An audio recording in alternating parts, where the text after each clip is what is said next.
You know, something that is really important to all of us here at our Market Center and Keller Williams in general is to help build wealth and help our agents build wealth.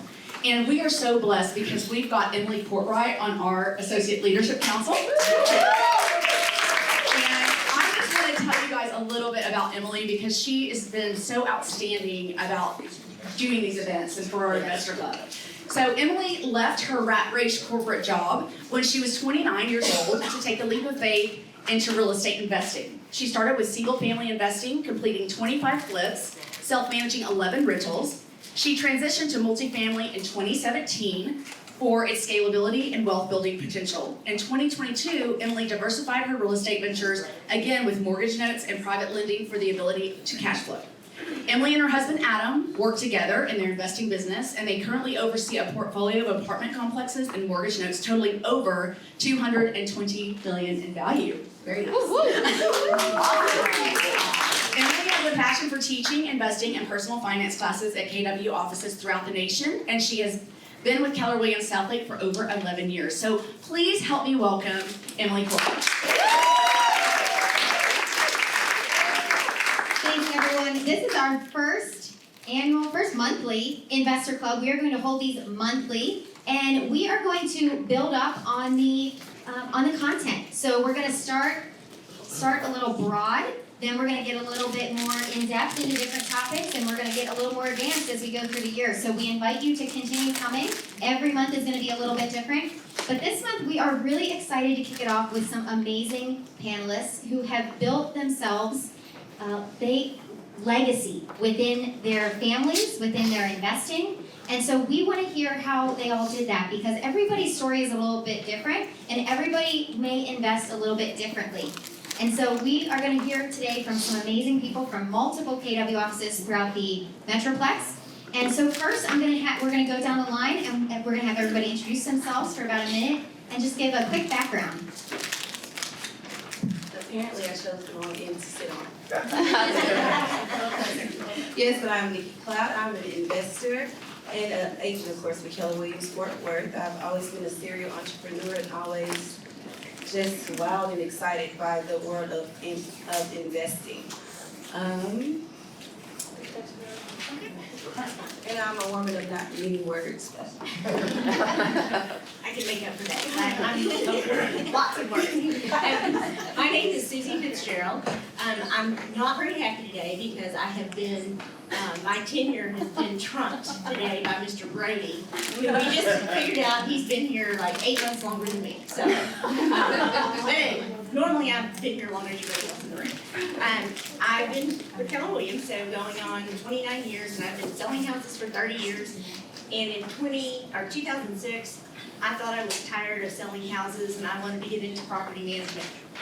Well, as I always say, it's my dirty little business. And if I had known what it was, I wouldn't have gotten into it. But it was kind of like the snowball down the mountain, so here I am. I'm a broker associate at Keller Williams, and that's how I sell here. But I don't do property management here. Our broker doesn't allow it. But my property management company does manage, we're around 500 houses, spread all over the place. And thanks to many of you guys, that's where the majority of our businesses come from, other Keller Williams agents. So thank you for that, and I'll pass it along. Oh, have your own. We're good, yep. Oh, sure. All right, so I'm Charlie Brown. I've been an agent here for 14 years and have an amazing team since that we've been working together since 2015 and primarily do real estate, and I guess I'll share a little bit more just about how I have fallen into investment opportunities from a very kind of normal, just kind of being aware of the opportunities standpoint. So that's me. Thank you, Charlie. Good afternoon. My name is Mike Brody. I'm based out of Plano. It's now called Keller Williams Legacy. We changed the name. We have agents that live in 8 counties. They get stereotyped as to being geographically limited to the public. So anyway, we're all happy about that. So I've been in the real estate business since 1973. So looking around the room, I see some of you weren't even a glint in your parents' eyes. And just kind of fell into it by accident. I was newlywed, just out of school. Had just turned 22, and I thought I'd give this a try, and it stuck. So I touched a lot of roles. Right before my 26th birthday, I became a branch manager from a company that no longer exists, was a really fine company, big commercial company, got residential in the 70s, called Henry S. Miller. My mentor was a lady named Virginia Cook. So, she took a shot at me at 26, grew that. At 29, I left and started my own company. It was a partner named Dick Dillingham, and you know Dick. And so we've been business partners and best friends for over 40 years. We're not business partners anymore, but he's sold out. He's taken a different path in retirement than whatever that is for me. So, then we had that company, took it to number 2 in market share, sold to a financial group in the 80s called Murray Savings and Loans, when they had savings and loans. And they had everything but a real estate company. So they wanted to buy a couple of mid-sized companies and grow that domino, because they had banking, they had mortgage, they had title, they had insurance, they had travel, they had property management.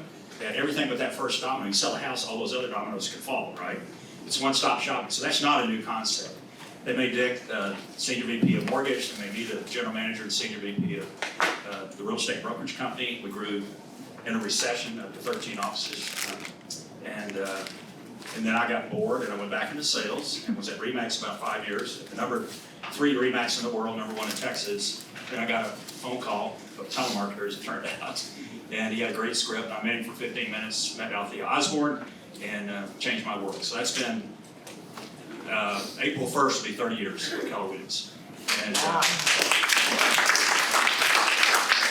more behind that story, which might come up in some of these slides. Yeah, great to be here. I love this office. We launched Dallas Crescent Road. That's when I joined.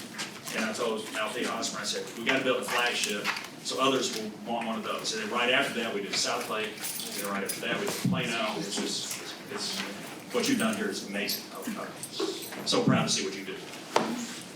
Great. Thank you all. Let's give a round of applause. Like I said, this is a diverse group of investors. And so the first question is going to be a little bit easy, a little bit of a teaser.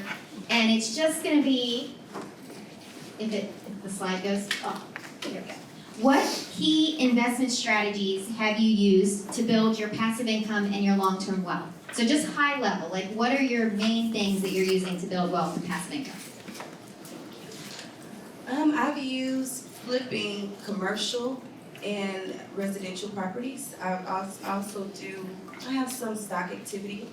I've started doing owner finance, but we'll get into all of that. But yeah, mainly residential and commercial, flipping and all that good stuff. I'm boring, I just have houses. We don't have shares. No, we don't. We have a boys section and girls section. No. So, like Nikki, a lot of what I've done has been through long-term rentals, with a good handful of flips that we've done as well, and we're really now just starting to look into the diversification of other opportunities that we'll talk about. I started slow. My first venture was rent properties. That was the thing to do. So I've got a handful of those, and then 1031 them to another location. But it's been much more growth in investing and types of investment in the last 10 or 15 years, not 30 years ago, because I went through a bump in the road where I lost everything, just short of bankruptcy, and started rebuilding about 25 or 30 years ago. So it's all happened since then, but what I've noticed is once you have success and get noticed, people start coming to you with deals. You don't have to go seek deals. And so I've done developments, did 300 homes in Houston with 3 other investment partners. Development, just finished 300 homes at Salina, 43 home gated community in McKinney, commercial tract in McKinney, 11 acres. That was a flip, actually, land flip. And so that's just one piece. And then it's diverse. It's not all real estate. It's stocks. It's private equities. You'll see a chart later that explains some of that. But so it's really become a hockey stick. It was going slow, and then then it shot up, and it's fun. That's really paying attention to that is most of my time. So one more quick question for everybody, and then we're actually going to go into some case studies, and each person is going to share a quick case study of one of their investments. But in the past few years, the market has shifted. So is there anything that you're doing differently in the past few years than you were doing before that? And if the answer is no, that's fine, because sometimes sticking to your game is the right thing to do. But if you have shifted, what have you and how has that shifted? So as I said before, I've always been a serial entrepreneur. I just knew that I needed several streams of income so that I could buy as many properties cash as possible. That was wrong. You need to, I'm learning to leverage other people's money, OPM. Also, buying the rental properties, yes, that's been a great thing that has really accelerated my portfolio, but I did not realize how noisy rental properties can be for my type of personality. So we are definitely, we are selling some of those properties and flipping some over to owner finance, but the ones that we sell, we're gonna move those monies over into the commercial apartment building space. Gosh,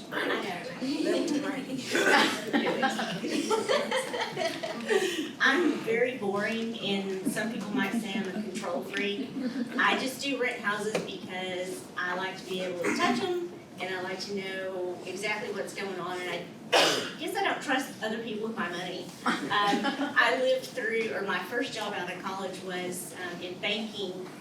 Just before all the S&L started falling apart and the banks all started falling apart, and I guess I got scared young about other people controlling my future and my money. No comment. So, I think one of the big takeaways, if for those that went to the Go Management kind of kickoff this year, that they talked about how in 2022 or 21, 50% of homes in DFW were sold to businesses. And I think that's kind of our big takeaway, and one of the big takeaways I had back in 2019 was that people want options. And if we just continue to do real estate in a very traditional, like this is what I do, I sell your home, that they were willing to go to other places for whatever they needed, and a lot of other places have gotten smarter. So I think for us, it's been about making sure that when we're talking to people, we have every array of possibilities based on their circumstances, and us getting much smarter about understanding those needs and circumstances before we ever walk in. That way I don't just watch another open door sign pop up in my friend's yard because they didn't think I could offer the same thing, right? And that was a big takeaway for me after losing, I don't even know how many homes to Open Door in that time frame. So that was how I've kind of shifted. Well, there's been several different paths I've taken to get, you may see that on the chart later, but the biggest shift for me, Emily, has been in the last 2.5 years is opportunities, what I'll call private equity. And these are deals that they don't go to the public markets, but if you know the right person putting the deal together, they do all the work, and of course they're gonna get a fee. And if it's the right who, and you trust it, which the ones I've done, it's always been a who. I've never seen any of the properties. They're not all couple of products. And what I like about those is now I have 6 or 7 of them, and they're in the 200 to 500,000 or 400,000 each. And now that I've got that, they're all have a different exit ramp.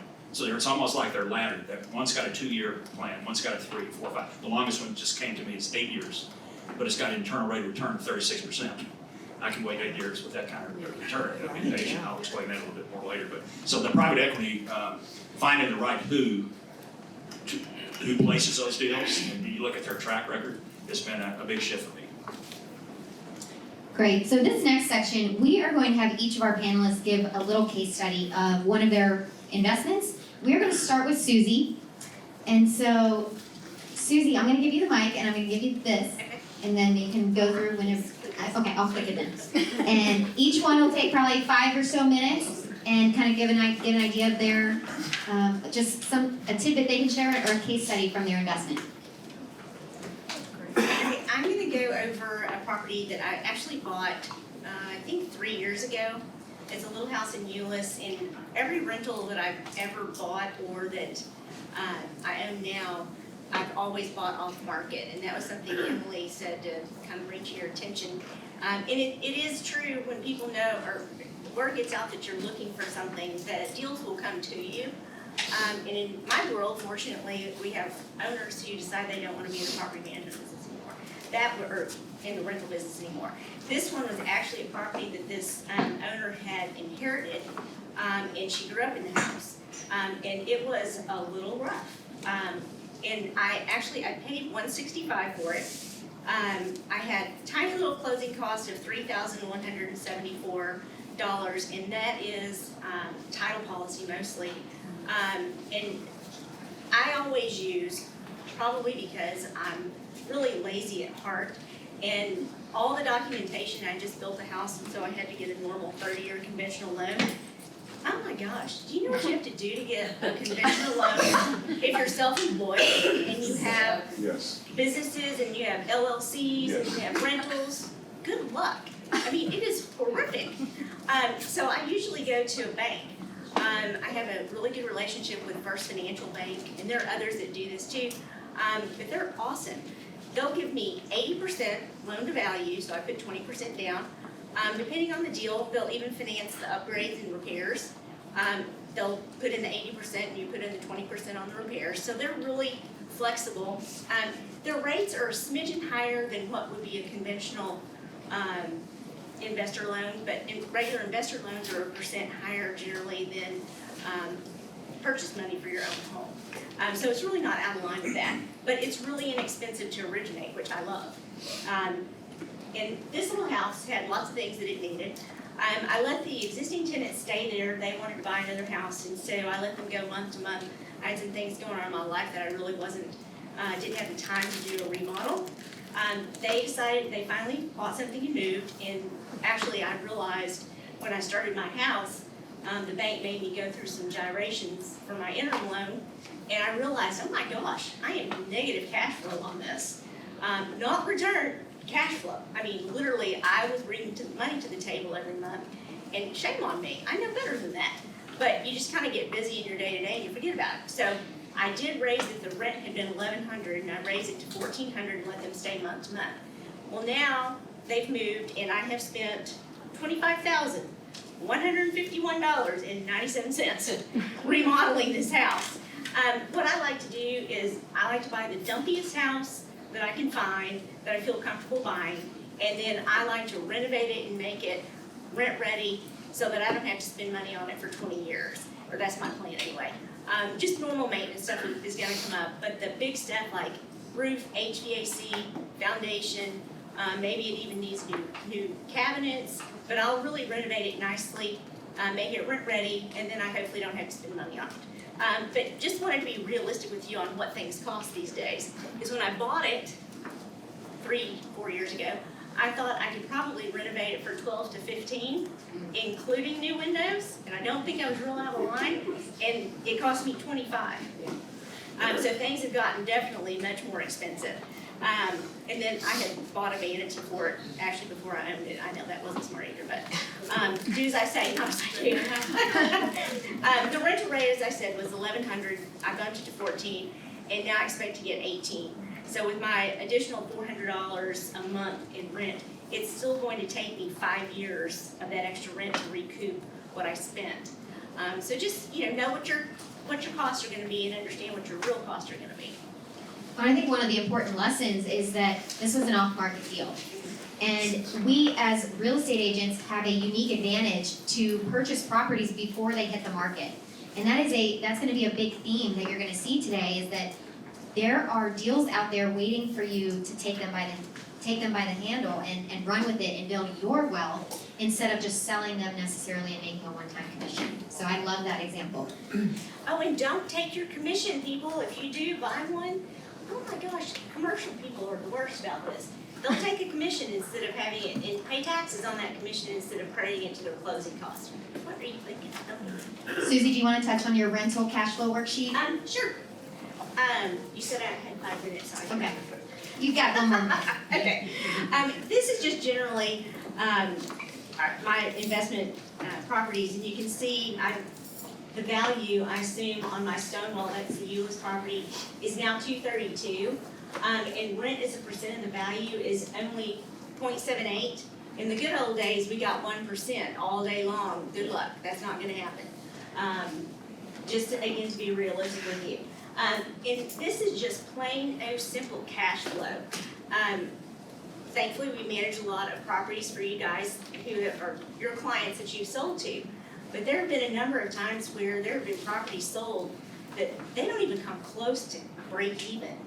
Now, if you take into consideration the whole deal with the tenant paying the mortgage and making basically deposits in your savings account by paying your principal down, but it's not 1% anymore, and you need to be clear on that too.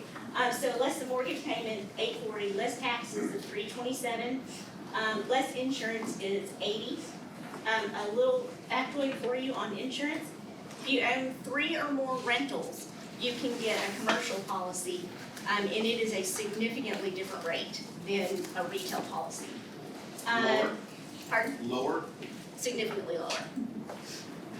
Monthly net of hard costs is $551, less vacancy, and what I mean by that is I only count 83% of a 12 months worth of rent, because I'm assuming I'll have at least probably a month's vacancy, and I'm assuming I'm gonna have to pay some commission to get it released. Less maintenance of 1%. 1% is of the value, not what I paid for it, but what I think the value is, because that's gonna take into consideration inflation. And so my monthly net operating is $234.06, and that's a net of $28.08, and you can see, I'm not gonna bore you with the rest of them, but you get the idea. I look at this is my retirement, and as long as they break even for me, I don't care. I'm looking for down the road when I retire and I have houses to pay for my fund. And I think with Stonewall, the very first line, she paid $165, it's now worth $232. Probably a similar case across the board, where she didn't pay the numbers that the property is currently worth. So she currently has a portfolio of almost 1.4 million that she paid much less for. And Gary Keller has a quote, and he says, "Don't wait to buy real estate, buy real estate and wait." And so that's exactly what Susie has done. She has bought these properties throughout the years, and now this is just a small subset of her portfolio that's worth 1.4 million. And just imagine if you buy one property a year, what that can create for you in the future. And you'll see 201 White Drive, that's actually where I grew up, it is next door to where I live. I did not pay $750,000 for it.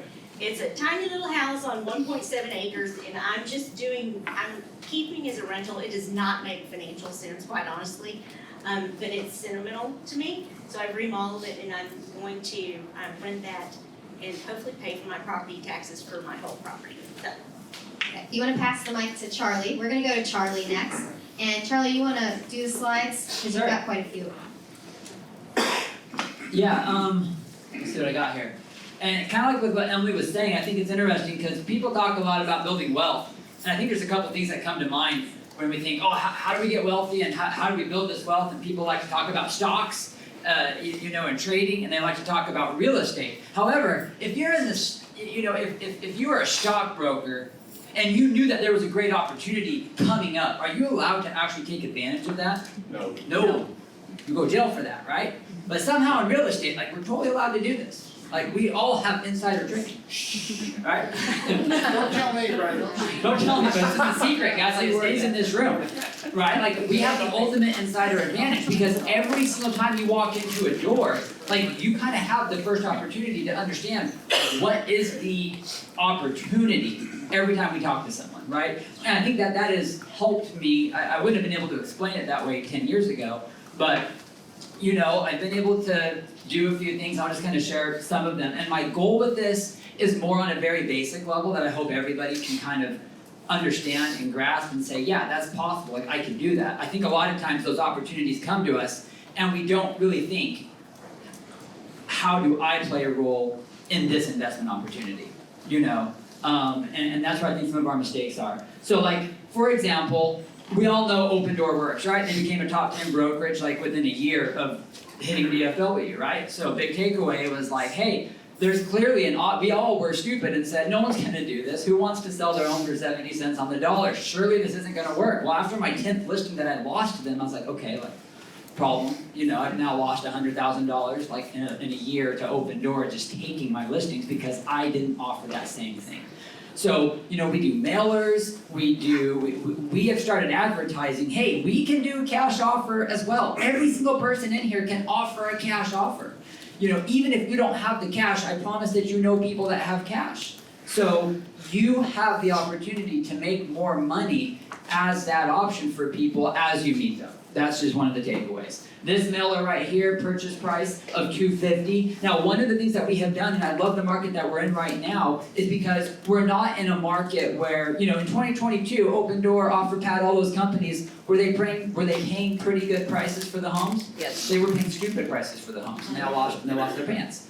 But right now they're not doing that, right? So I love using them against themselves. Like if I meet someone and they're like, oh yeah, I got an Open Door offer. Well, what was that? Oh, it was that. Okay, great.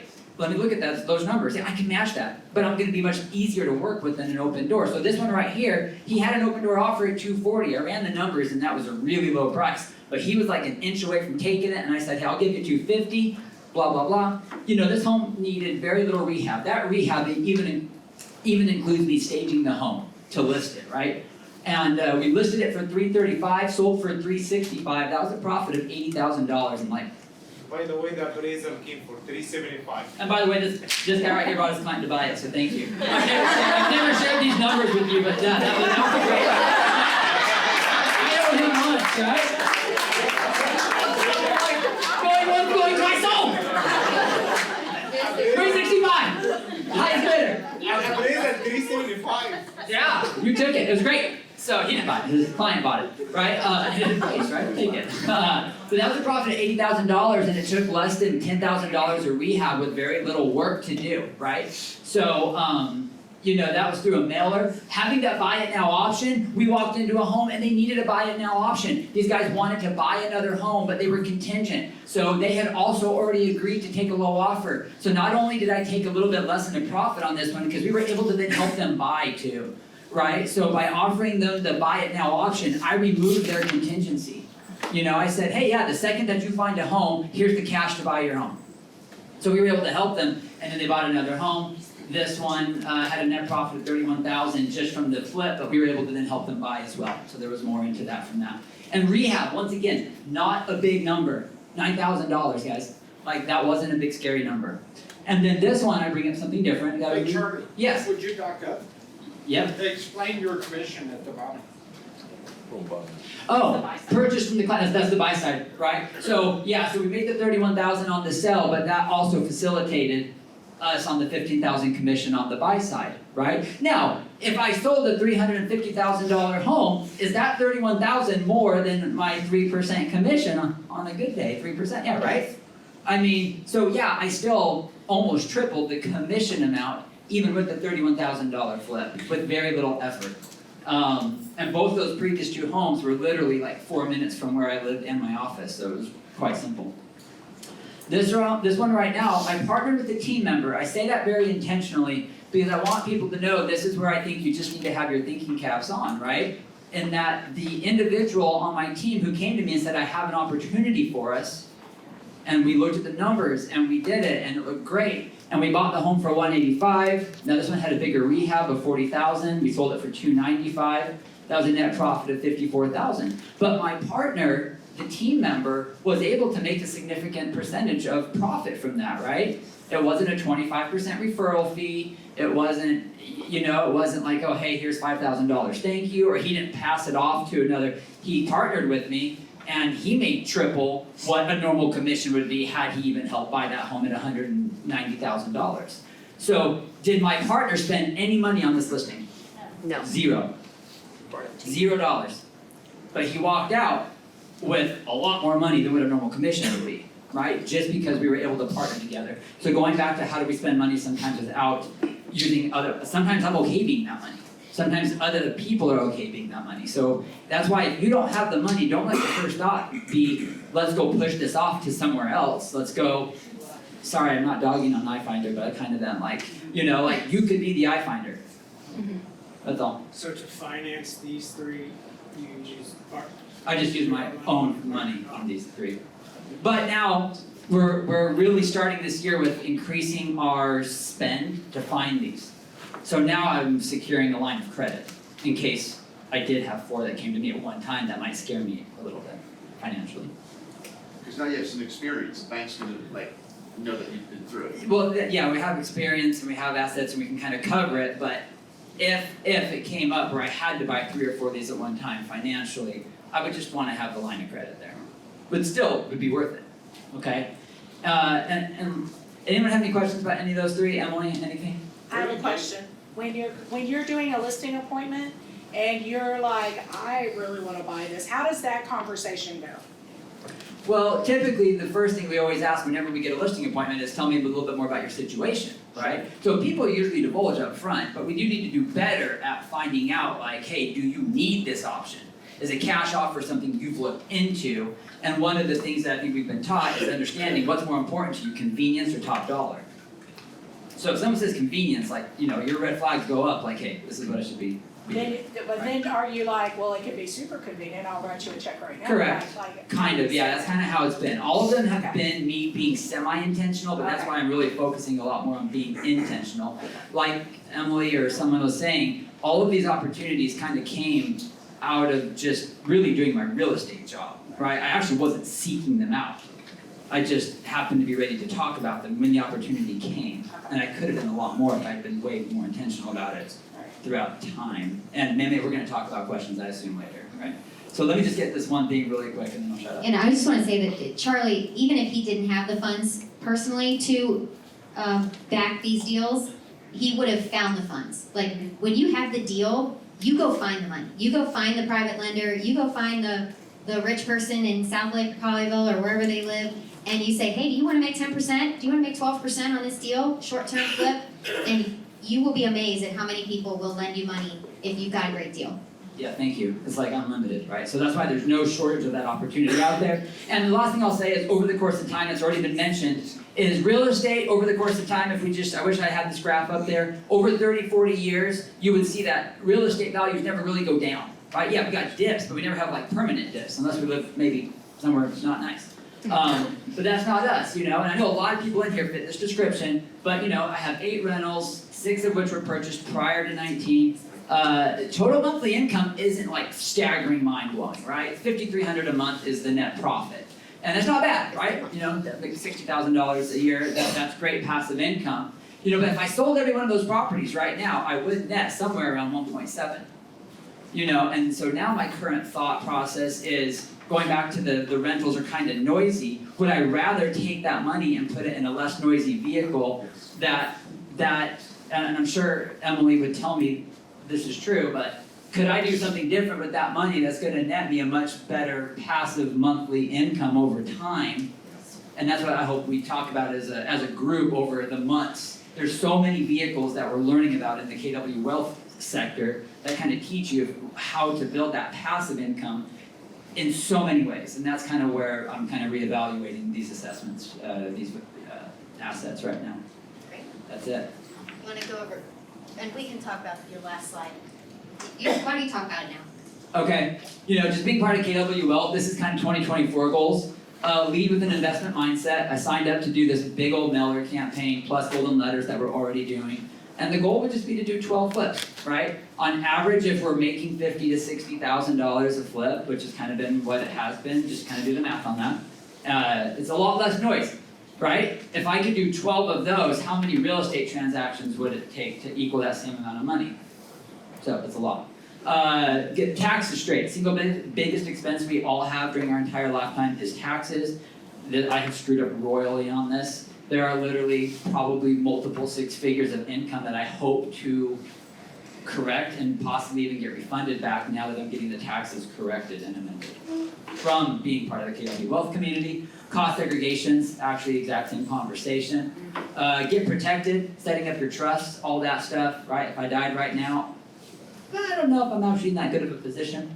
Set up life insurance policy, become your own bank, that's a whole separate conversation, but one of those phenomenal passive income strategies that is very misunderstood. And then syndications. I've been able to syndicate. I know Emily has done syndications. I've been able to syndicate with other people. And one day I hope that those syndications pay off. But hey, you guys know what you're doing. I don't do multifamily. Here's some money and make it happen.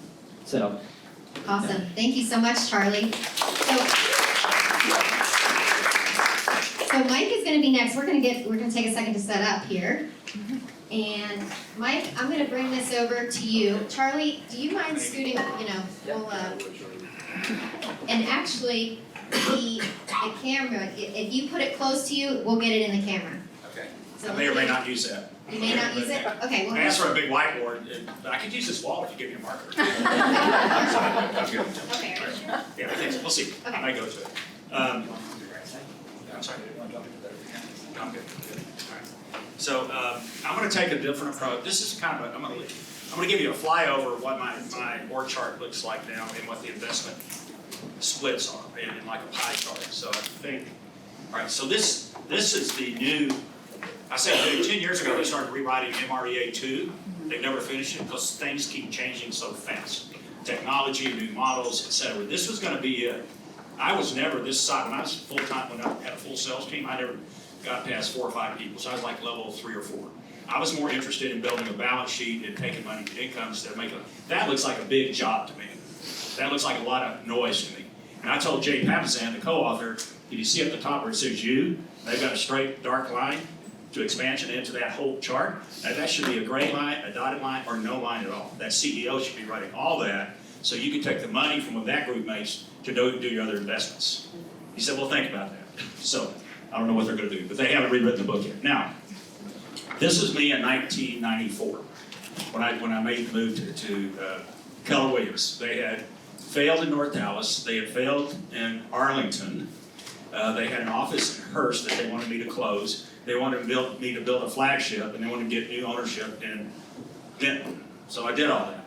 And then out of the flagship came, later that year, actually this first or second year, came South Lake, and then a couple years later came Plano. And so the region was reset, was out of default, etc. But I'd come out of a bad situation. My goal was, when I started grinding, is to be a millionaire by age 40, net worth, right?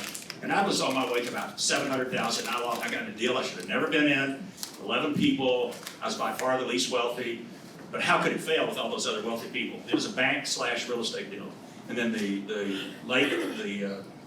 depression that hit in the Southwest, oil and savings and loan and all that stuff in the late 80s, RTC Cortright, all that stuff was pulled the rug from under us. So anyway, so I pretty much lost everything except my home. And I had 2 rentals at that time. They were both underwater. They were negative net worth. And so I just had to kind of, and I was very risk tolerant. That was kind of like Mike Tyson says, every now and then you get hit in the face. We all have a plan so you get hit in the face. And that was my hit in the face. But then within a year or 2, I was resetting myself. I was trying, only 2 people that knew my situation were my wife and Dillingham, my business partner. I tried to keep a smiley face and keep going. But I was rocked a little bit. But I got the opportunity, and so we started Dallas Preston Road. And it was just me and my EA in a 10 by 10 room trying to recruit and find some space, which we did. Now, so that's what my world looked like. If you look on the right where it says, what did it say, Preston Road? That was my start. I was going to get $500 a month to build the region.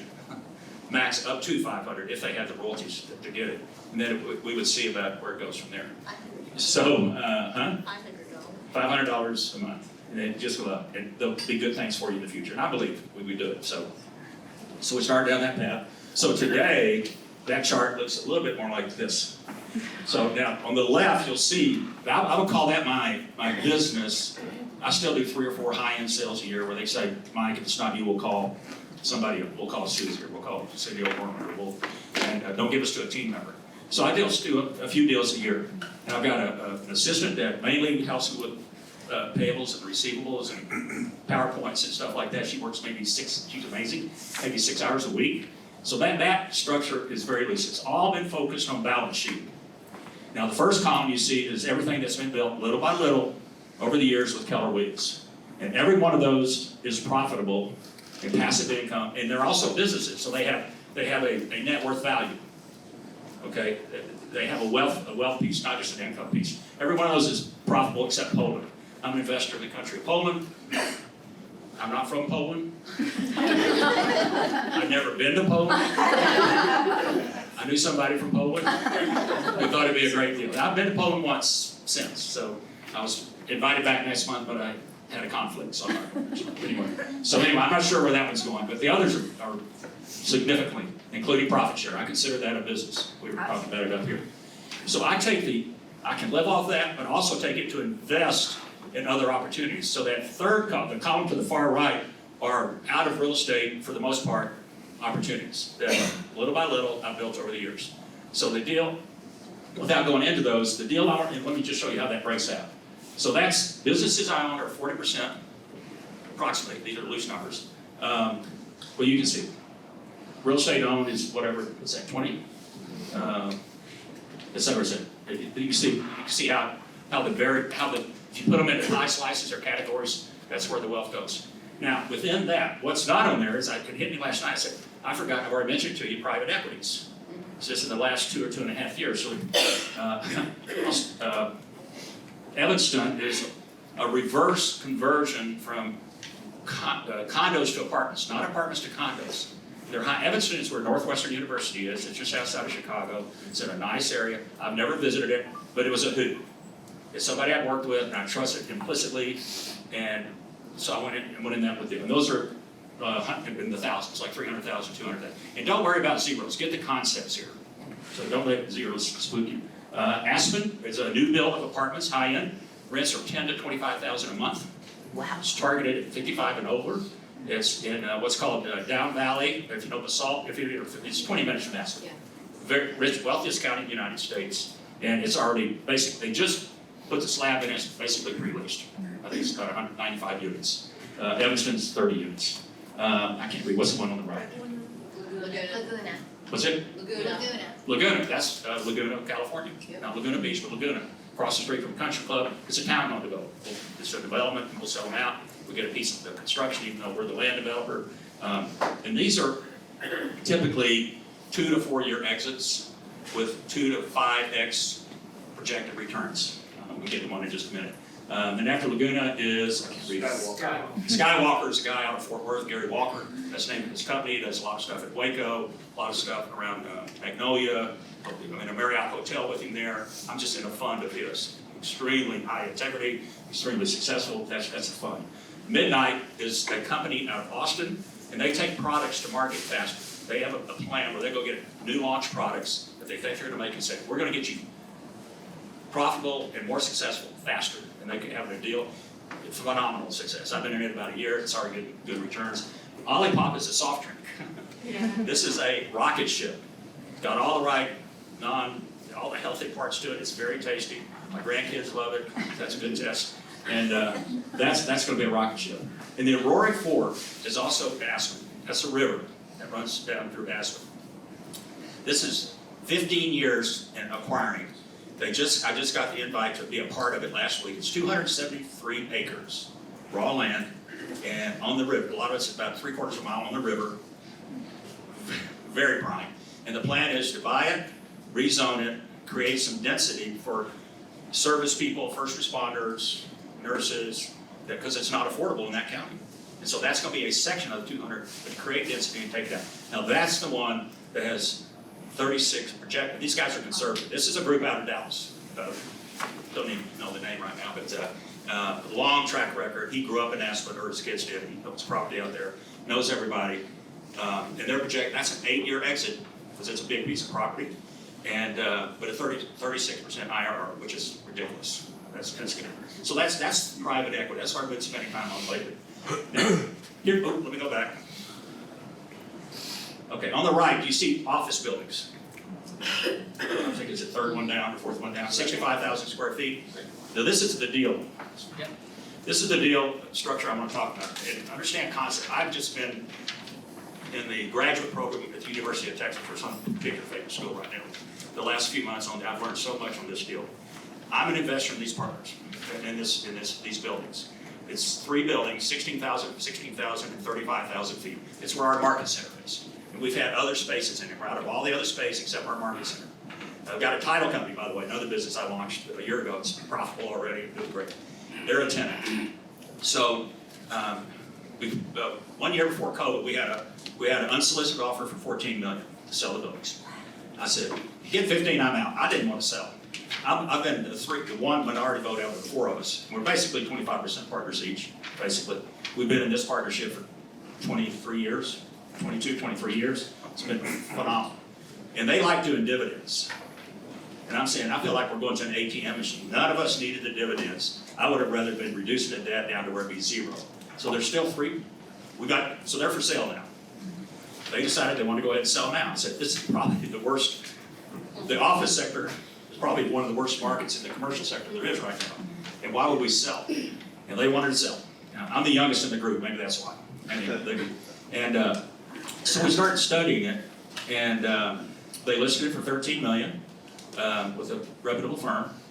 We got offers in the 9 to 10.5 range pretty quickly because it's a vulture market. When the market's that bad, people come in even lower. They're smelling desperation or blood. We had an offer for $11 million that didn't quite make, but it's under contract, has been since December for 11.2. Just call it 11.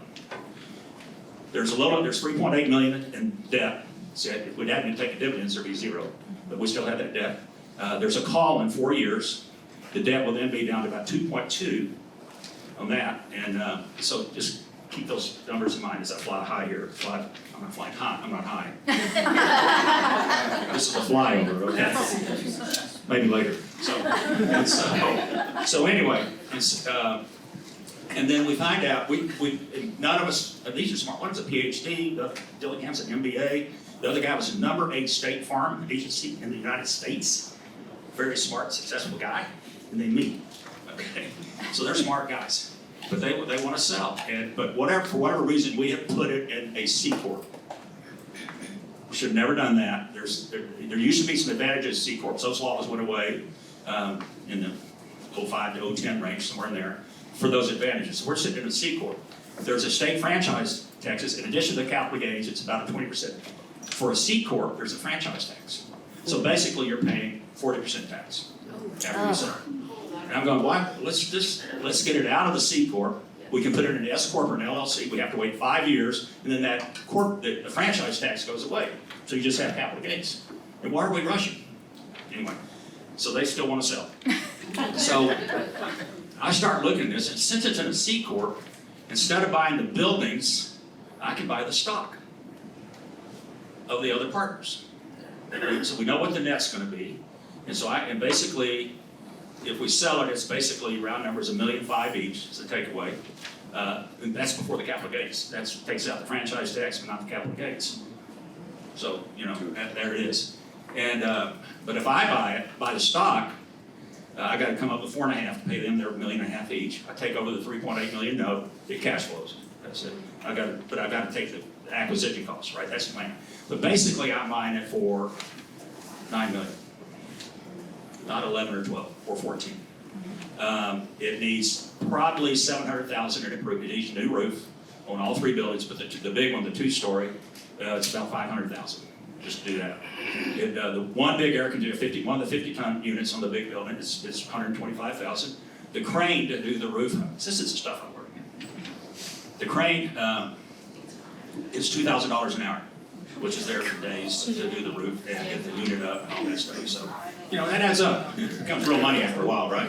But still, the people buying it, if it goes through and closing, they've got an option for another 2 weeks. They're starting to nibble at it, but I put it in my backup position, and my guys really want to sell to me because they don't pay $336,000 commission. They don't pay a prepayment of $38,000. They don't pay a top policy of $45,000, and there's other costs of about $50,000. All that, so they can sell to me for basically $8.5 million, and net the same or a little more than selling to somebody else for over 11. Are you with me? Yes. Okay. And one other benefit I've got is I've got a generational piece to it. I've got a son and a son-in-law who are both phenomenal men, capable, smart. I've talked to them. They're very interested in being a part of it. It's for them. And so my play is to get the acquisition costs paid for, pay off the note. Then I can decide if I want to leverage it in 5 years once we get it out of the C corp. And it's really for them. It's a generational piece, and it's fun for me. It's being in the classroom. So that's a quick flyby. It's kind of a unique deal. There's a lot of, I could take over $1 million out to acquire from them out of life insurance, whole life, and then I'm alone, and then it's the bank. I'm the bank. I'm paying myself back. There's just a lot of ways to play with it. So it's kind of a fun deal because of the little nuances to it.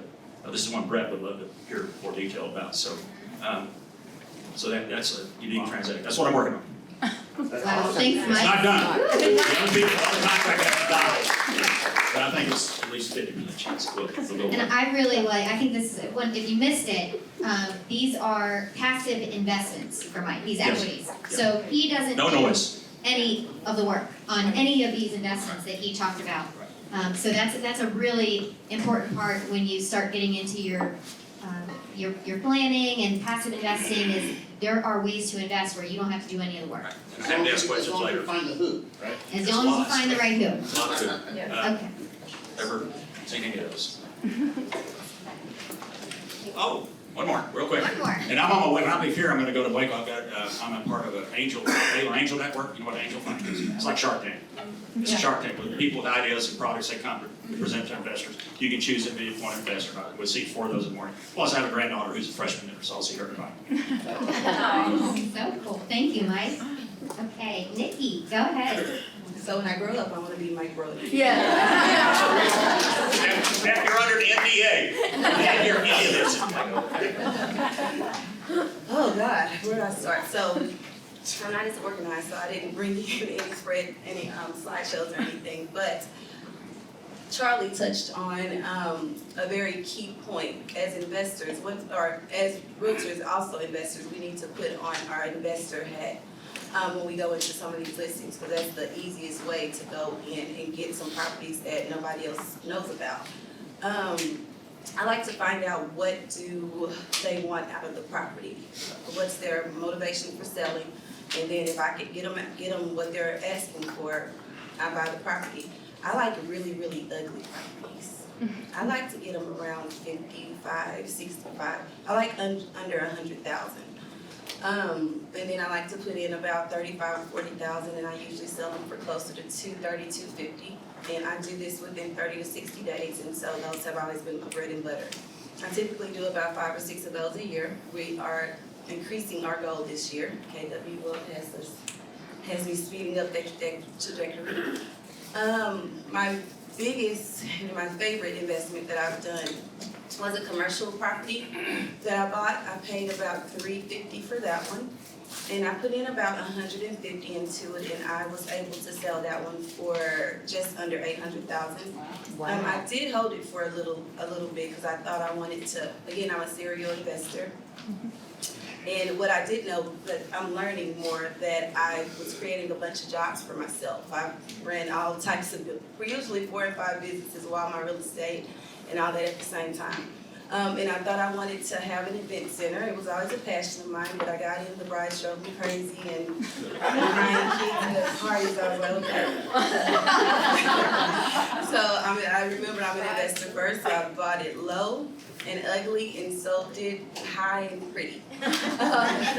And so I've been moving those funds over into more passive things. Also, another thing I forgot to touch on was the infinite banking strategy. That is, I learned that through KW Wealth, and it's been life-changing. All of my current flips that I'm doing, we're doing them outside or from my infinite banking strategy or structure. I always wanted to pay cash for my properties because I never understood why I would pay interest if I don't have to pay interest to somebody else. But I get it now, because there was a very, and now that I'm in different spaces like this, I hear more stories about different investors losing monies, and I lost a lot of money. I made a very big investment in something that did not exist. And that was all of my money, my own cash. So therefore, now I see why people leverage other people's money. Very expensive lesson, but I learned it. So yeah, most of my deals are being financed through my banking system that I've set up. So with your flips, do you manage all the rehab and construction, or do you have somebody on your team that does that? It's a little bit of a partnership. I have my assistants that kind of help with the running around and talking to the contractors and stuff. But I am still a big piece of that, and it's sometimes a little bit noisy. So I am looking to put a project management in place, because I found out. So when you're an agent, you feel like just because you can take calls and you can write offers on a beach somewhere that you have a certain level of freedom. But later on, you find out that that's not really the true freedom that I'm seeking. I want true freedom and not to have to be so involved in every aspect of my business. So yeah, I'll be getting a project manager, and then that's also why I want to go into the apartment building space so that I can get a property manager and she can just deal with it. I don't wanna hear about another leak. I don't care about anybody's roof. And so they could just send me a report of course I'll be watching the monies and all that stuff, but I think it's really going to free me up to do more of the wealth building activities that I would like to do.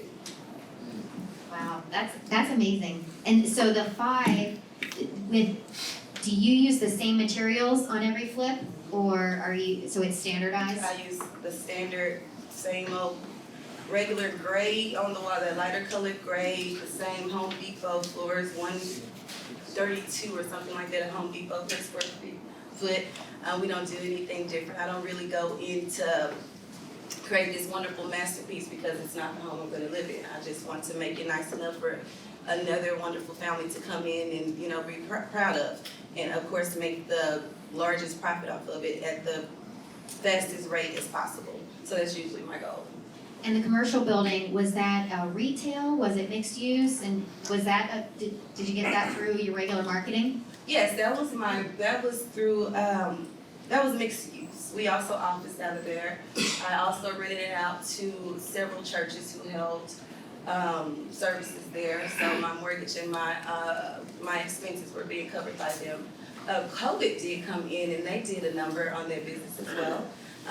As soon as we got it taken and we booked it out for the next 2 years, our weddings and all that stuff, then COVID comes about, so we had to return all of those, all of their deposits and everything. Nobody knew what they were gonna do. We were stuck in kind of an uncertain state.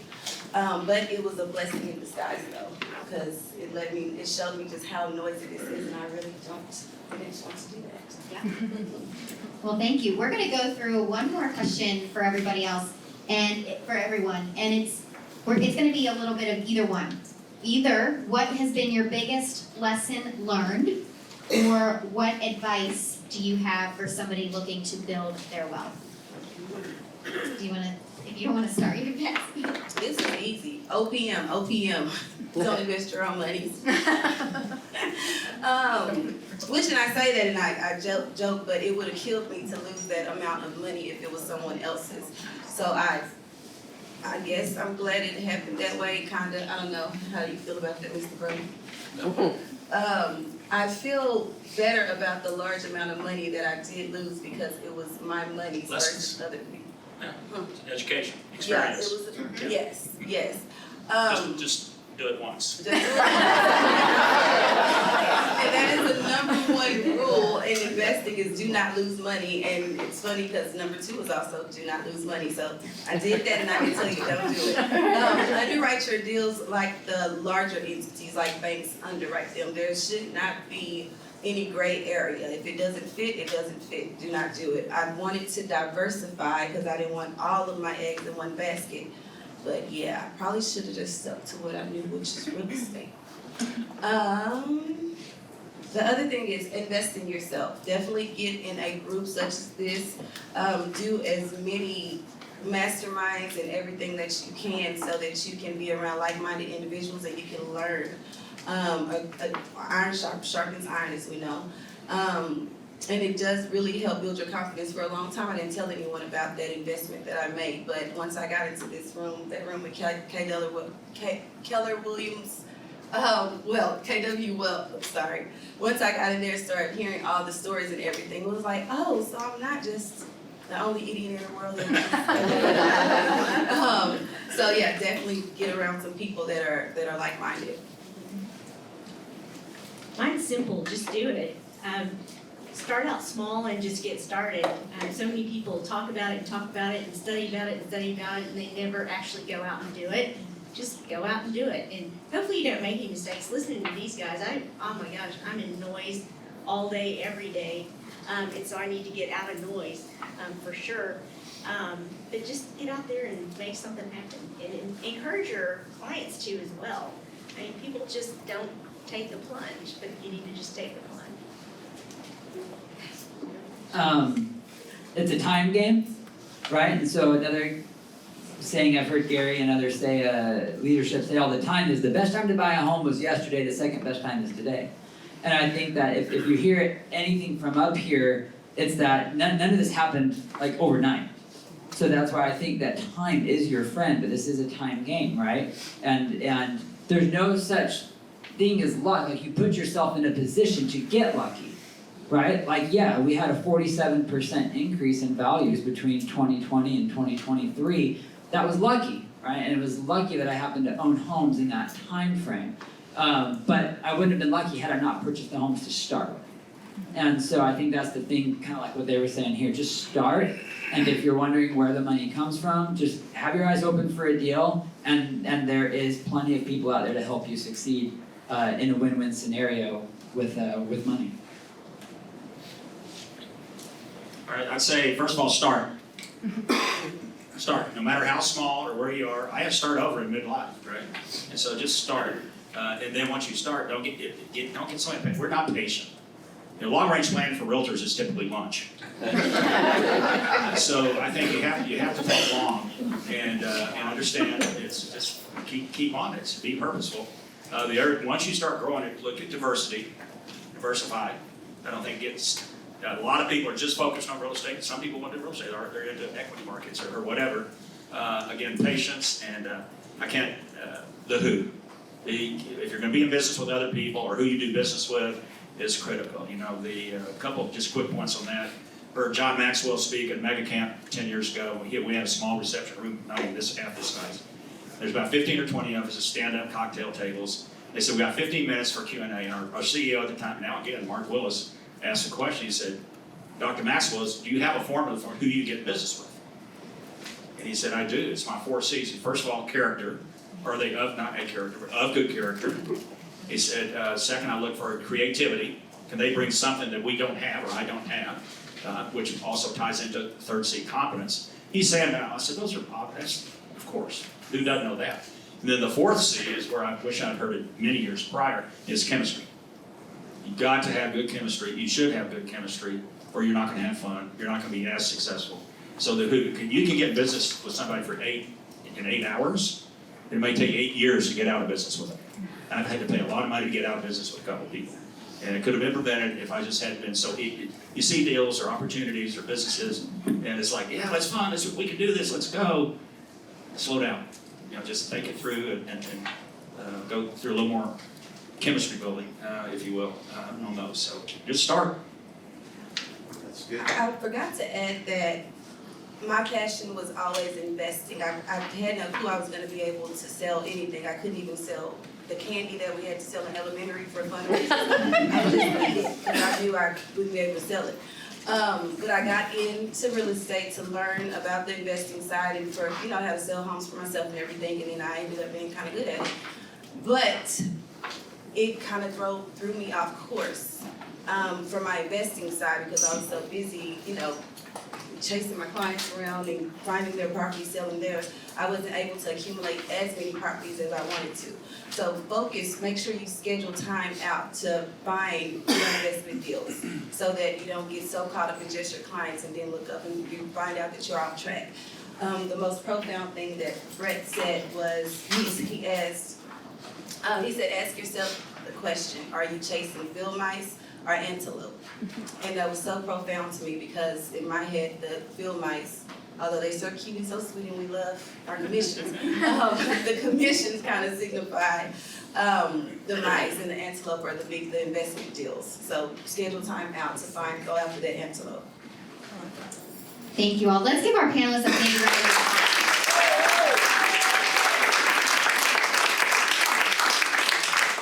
I want to respect all of your time. I know we're a few minutes over. If you have to leave, please feel free to get up and leave. But I do want to give a couple minutes for Q&A. If somebody has a question for one of the panelists, Chris, we'll start with you. Y'all all mentioned, Mike, especially you alluded to capital gains. What was your capital gains, 1031s, the strategy? What was the approach there? Well, based on what you saw today, none of those have been exchanges. We did come out of a couple of 2 6,000 foot buildings from the 1980s when we went to this other project. It was not a 1031 because we had to buy it. We looked at it, but we couldn't do it on that one. So I have 1031 rent houses, rental properties. None of those are in my name. They're my wife's trust. Everything's tied up. It's all protected right now. Oh, one other thing, I'm laughing at myself. The Roaring Fork, the 273 acres redevelopment in Erasmus, that was Monday. I immediately jumped on that. 8x in 8 years with a 36 IRR. I said, I'm in, and I put in the number 300. I got an email this morning that said, well, we're oversubscribed, you could have 150. So that number's gone down. Now, I'm okay with that. I'm going like that. But there are a lot of other people smarter that have been working with these people for 20, 25 years, not 2 years. That means they like it too, so anyway. Emily? Yes. I have a question for Charlie.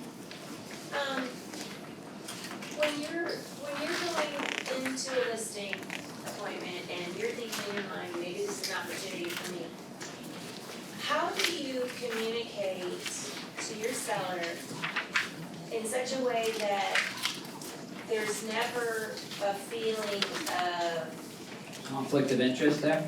conflict of interest, or yes, for sure that, mostly that, and then also then, because of that, them coming back to you later and just say, well, he really just took advantage of me because he knew all the things and I Yeah. was just a little slower. I'd say two things. Number one, we're doing a much better job of probably knowing that before we ever walk into the door. Like, how many of us ever go on a listing appointment, like never having talked to the person? Like, that never happens, right? So ultimately, we're doing a better job of understanding their situation before we walk in and maybe what they're more inclined to hear. So when we walk in the door, we have a buy it now option, but you're right, as a licensed real estate professional, market value is this.